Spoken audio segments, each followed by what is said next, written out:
Hola, bienvenidos. Continuamos en esta oportunidad con el análisis del tomo 9 de la colección Historia Integral Argentina del Centro Editor de América Latina denominado Etapa Final de una Experiencia.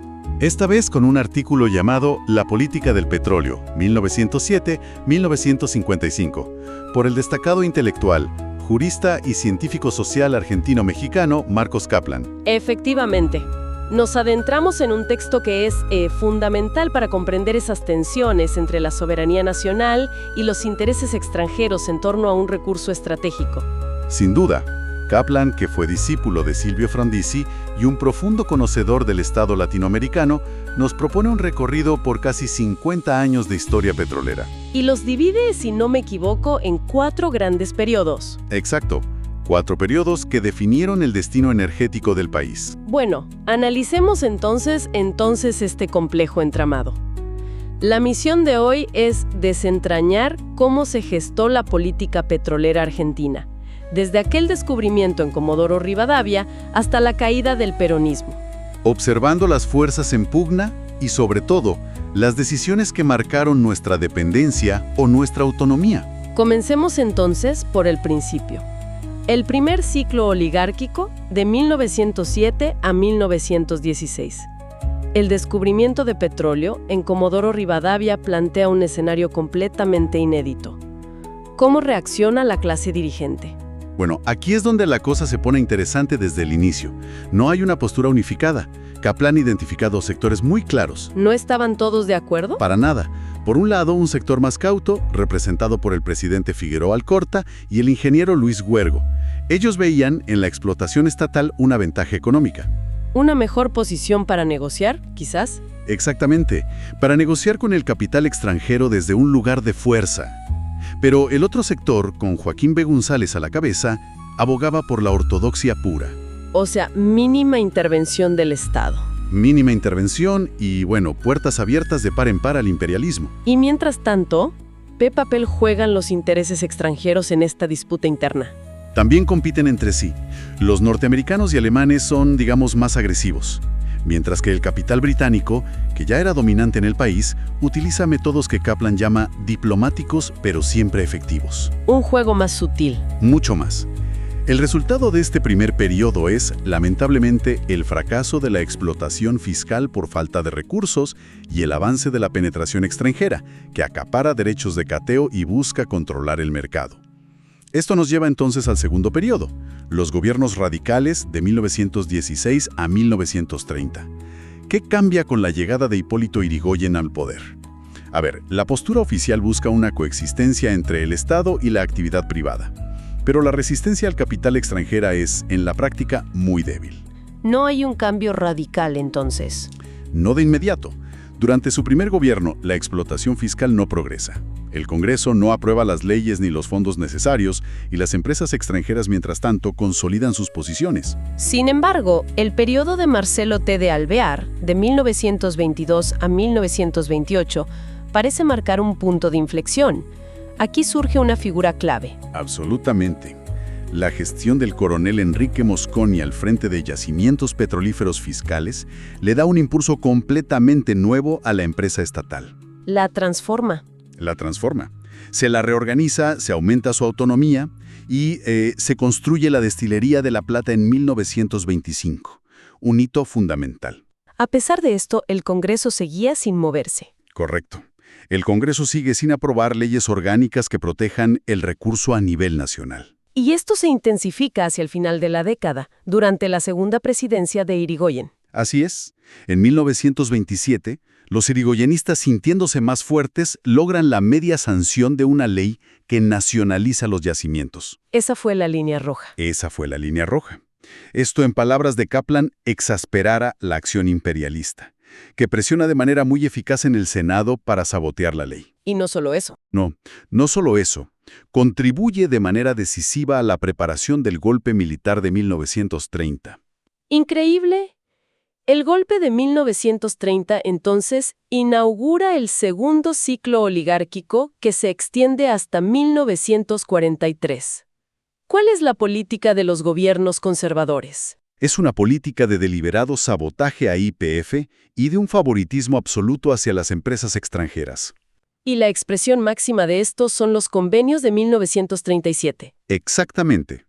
En esos convenios, YPF, Shell y Standard Oil forman un trust, un cartel, que controla todo el mercado. O sea que YPF deja de ser la ejecutora de la política nacional. Pasa a ser una simple empresa comercial con cuotas de producción asignadas, mientras se prohíbe la exportación y se desalienta activamente su progreso. Esto nos lleva a una pregunta crucial basada en las reflexiones que suscita el texto. ¿Hasta qué punto la dependencia de combustibles externos sigue siendo, como se describía en 1939, un resorte decisivo que permite a las potencias extranjeras ejercer una tiranía sobre la economía de las naciones en desarrollo? La pregunta es central. Kaplan señala que en 1939 el 40% del consumo energético del país provenía del exterior. Esto causaba un drenaje de 250 millones de pesos anuales. Y una inferioridad técnica y comercial gravísima. Gravísima. Y esta dependencia se agrava, por supuesto, con la Segunda Guerra Mundial, que encuentra al país en pésimas condiciones para enfrentar la emergencia, recurriendo al racionamiento y al uso de combustibles vegetales muy poco eficientes. Un panorama desolador. Pasemos al periodo de 1943 a 1955, que engloba a la dictadura militar y al gobierno peronista. ¿Qué ocurre tras el golpe del 4 de junio de 1943? Bueno, la política energética es algo híbrida. Se crea la Dirección General de la Energía, pero YPF sufre una desorganización generalizada. Y lo más grave. Lo más grave es que no se toma una actitud crítica frente a los trusts y, de hecho, se prorrogan los convenios de 1937. Y así llegamos al gobierno de Juan Domingo Perón en 1946. ¿Cuál es su política inicial? Inicialmente es vacilante. No se habla de nacionalizar el petróleo, a pesar de que las condiciones internacionales eran favorables. Se mantiene el régimen legal heredado. Pero algo debe cambiar. Sí, la presión de las bases populares y la naturaleza del propio régimen llevan a la denuncia de los convenios de 1937 en diciembre de ese mismo año, devolviéndole a YPF una mayor libertad. Y luego llega la Constitución de 1949, un momento clave, con su famoso artículo 40. Sin duda. El artículo 40 declara el petróleo y las demás fuentes de energía como propiedad inalienable e imprescriptible de la nación. Es un avance enorme. Pero Kaplan le encuentra sus ambigüedades. Sí, señala que no es una nacionalización integral. No prohíbe explícitamente nuevas concesiones, ni establece el monopolio estatal en todas las fases de la industria. Entiendo. ¿Y cuál era la situación de YPF en la práctica durante esos años? Se enfrenta a un bloqueo. Al terminar la guerra, Argentina tiene divisas, pero los Estados Unidos, como principal productor de equipos, establecen un régimen de licencias que nos coloca en el último lugar de la fila. O sea, tenemos el dinero, pero no nos venden el equipamiento. Exacto. Y cuando los equipos comienzan a estar disponibles, el país ya no tiene las mismas reservas de divisas. A esto se suma la burocratización y el uso de YPF como financiadora de otras reparticiones. Esto nos conecta con otra de las interpelaciones que surgen del análisis. Considerando que históricamente se ha utilizado el sabotaje y el descrédito para liquidar las posibilidades de autoabastecimiento, ¿son estas estrategias de bloqueo una extensión de las mismas presiones descritas en el siglo XX? Es una forma muy precisa de verlo. Ya no es un sabotaje directo, sino un bloqueo tecnológico y financiero que logra el mismo resultado. La situación se vuelve crítica. Y esa crisis fuerza un cambio de rumbo en el gobierno. Correcto. La crisis energética y el sabotaje de las empresas privadas, que frenan su producción para dedicarse a la lucrativa importación, llevan al gobierno a negociar con capitales norteamericanos. Y después de varios intentos, se llega al famoso contrato. Se llega en abril de 1955 a la firma del contrato con la compañía California, una subsidiaria de la Standard Oil de California. Un contrato que generó una enorme controversia. Por supuesto, Kaplan lo describe como leonino. Creaba una situación de privilegio, no obligaba a una producción que solucionara el problema energético y a la larga generaría un drenaje progresivo de dólares. Y aquí es donde el petróleo se convierte en un argumento central del frente antiperonista. Exactamente, lo que Perón años más tarde denominaría la sorda guerra por el petróleo. En sus declaraciones a la revista Tempo en 1956, compara su caída con la de Mossadegh en Irán, afirmando ser víctima de esta lucha. Una lucha en la que participaron actores muy diversos. Precisamente, la campaña contra el Contrato California, en la que participaron tanto antiimperialistas sinceros como grupos que antes habían favorecido la penetración extranjera, fue muy exitosa. Y contribuyó al clima político que desembocó en los golpes de junio y septiembre de 1955.